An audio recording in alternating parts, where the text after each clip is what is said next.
So this is going to be my review of the Aoc G2460pg.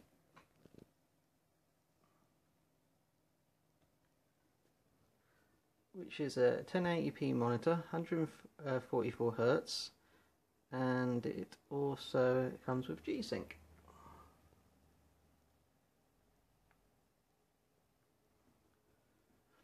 So, first thing is, it wasn't the screen quality wasn't quite as big a leap as I'd really hoped for. But then again, I think all these TN panels are pretty much the same, and the fact that I recently saw an IPS panel, I think I was spoiled a bit. But adjusting the settings and stuff, it made things look a lot better. The colours a lot more richer and brighter.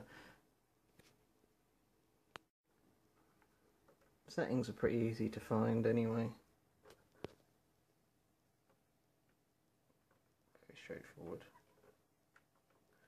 That's the on and off button. Big logo there. You have a sight thing as well.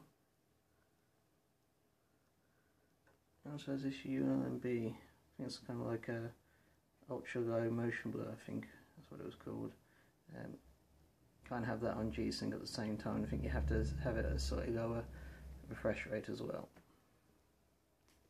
So, goes up and down, very easy.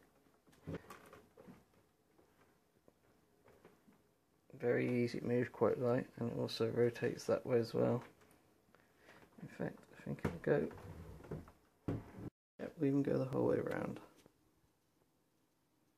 And around the side, you've got USB monitors, or sorry, USB ports,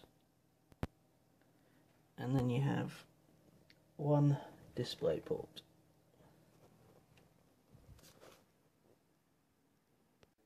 Having used the monitor for a while, my thoughts are, first, the monitor physically is pretty good. It can be tilted back, rotated, very easy, and it's not that heavy. The bezels aren't that big as well.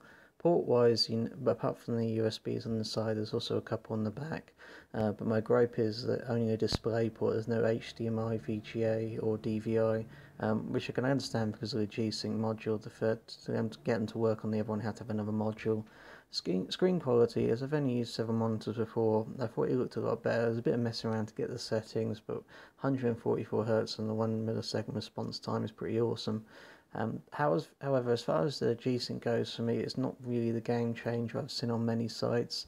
To give you like an example, with 144Hz and no Gsync, I did see tearing, but it was not too bad as I was used to seeing before, and I did not find it that distracting, although you still can see it. With 144Hz and VSync on, I did notice a fair bit of stuttering. No tearing though, but the stuttering was pretty noticeable.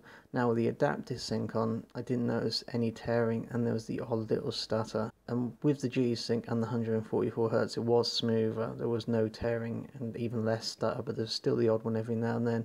So I'm really not too sure if it's worth the price premium. The Gsync adding about an extra £100.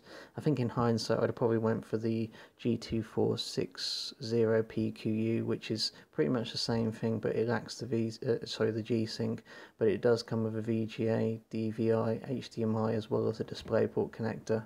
But on the whole, it is a good monitor for the price. So if you're really aggravated by the screen tearing and stuttering and input lag, probably would be worth considering if you don't want to shell out a lot more money for the Asus monitors.